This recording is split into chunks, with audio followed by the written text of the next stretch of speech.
In this video, I explain to you how the Cold War began after World War II and why the former allies, the USA and the Soviet Union, became enemies. I also show you how the tensions affected Germany, Europe, and the entire world.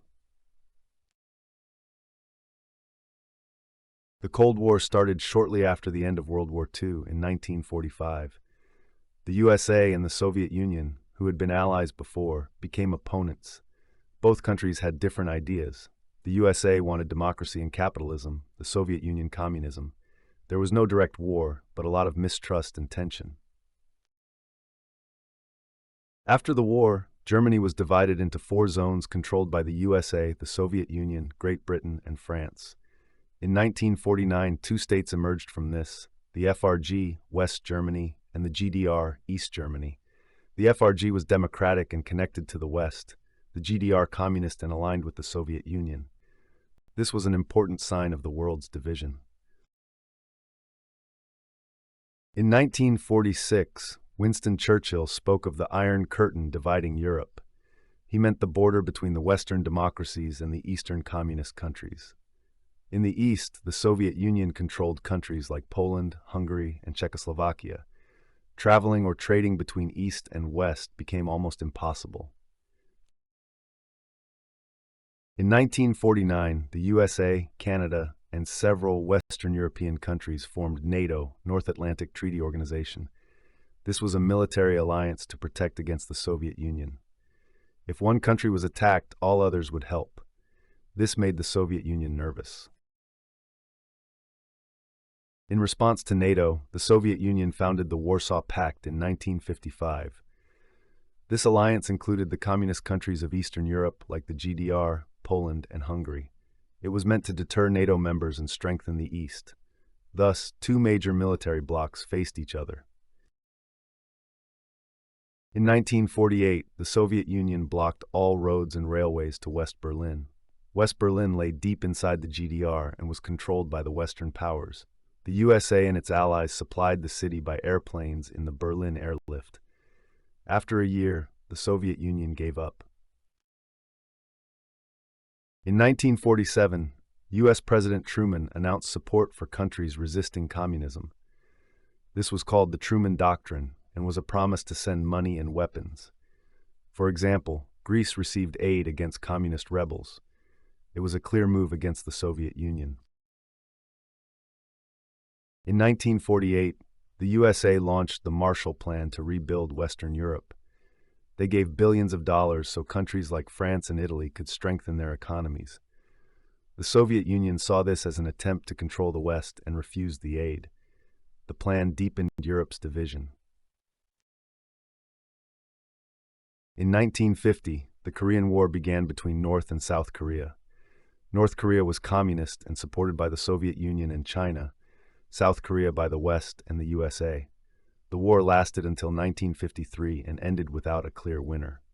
It was the first major conflict of the Cold War. The USA had the first atomic bomb in 1945. In 1949, the Soviet Union tested its own.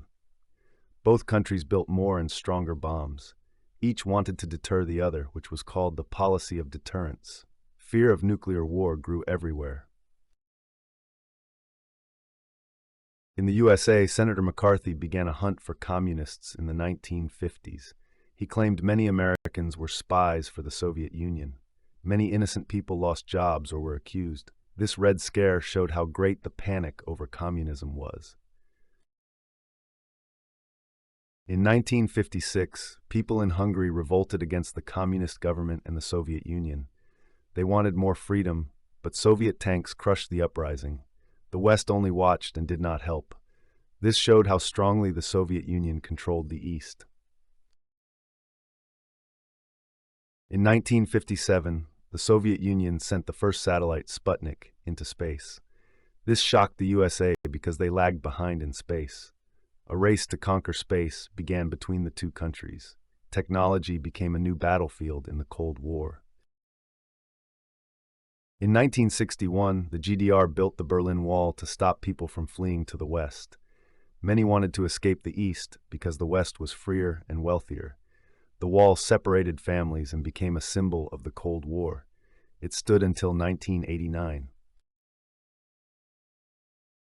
In 1962, the Soviet Union brought missiles to Cuba, near the USA.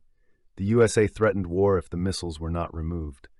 The world held its breath for 13 days because nuclear war was possible. In the end, the Soviet Union withdrew the missiles. In the 1960s, the USA and the Soviet Union competed for dominance in space. In 1961, the Soviet Union sent the first human, Yuri Gagarin, into space. In 1969, the USA landed Apollo 11 on the moon. Both sides wanted to show their strength. From the mid-1960s, the USA fought in the Vietnam War against communism. North Vietnam was communist and supported by the Soviet Union, South Vietnam by the West. The war was long, bloody, and unpopular in the USA. It ended in 1975 with the North's victory. In the 1970s, the USA and the Soviet Union tried to reduce tensions. They made agreements like SALT to limit nuclear weapons. There were more talks and trade between East and West. This period was called détente. In 1968, people in Czechoslovakia wanted more freedom from the Soviet Union. These reforms were called the Prague Spring, but were stopped by Soviet troops. Tanks rolled in and ended the hopes. The West did not intervene again. In 1979, the Soviet Union invaded Afghanistan to support a communist government. The USA supported Afghan rebels with weapons. The war lasted until 1989 and weakened the Soviet Union. It was another indirect fight between East and West.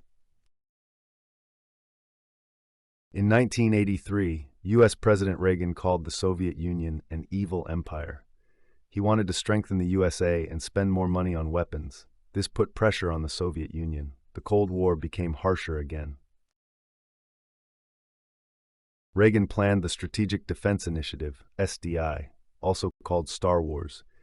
It was supposed to intercept missiles in space and protect the USA. The Soviet Union feared falling behind in the arms race. The program was never finished, but showed the tensions. In the 1980s, Mikhail Gorbachev introduced reforms in the Soviet Union. Glasnost, openness, allowed more freedom of speech. Perestroika, restructuring, aimed to improve the economy. Many people wanted more freedom. This weakened Soviet control. In 1989, the Berlin Wall fell because people in the GDR protested. The government could not stop the waves of escapes and opened the border. East and West Berliners celebrated together. It was a sign the Cold War was ending. In 1990, the FRG and GDR became one country again, Germany. The Soviet Union no longer had the power to prevent this. It was a victory for the West and democracy. The division of Europe began to dissolve. In 1991, the Soviet Union broke up into many individual states, like Russia and Ukraine. Communism had lost, and the USA remained the only superpower. The Cold War was officially over. It was the end of an era. After 1989, countries like Poland, Hungary, and Czechoslovakia freed themselves from communism. They wanted democracy and to join the West. The Warsaw Pact was dissolved in 1991. The Iron Curtain was history. The Cold War cost both sides enormous amounts of money for weapons and technology. The Soviet Union could no longer afford this in the end. The USA had more money and thus won economically as well. The arms race helped decide the Cold War. After the Cold War, the USA and Russia made agreements to reduce nuclear weapons. Treaties like START aimed to make the world safer. Fear of nuclear war decreased. It was a step toward peace. Today we learn about the Cold War as a time of tension and fear. It shaped the world with borders that no longer exist today. Many films and books tell its story. It was a time that changed history.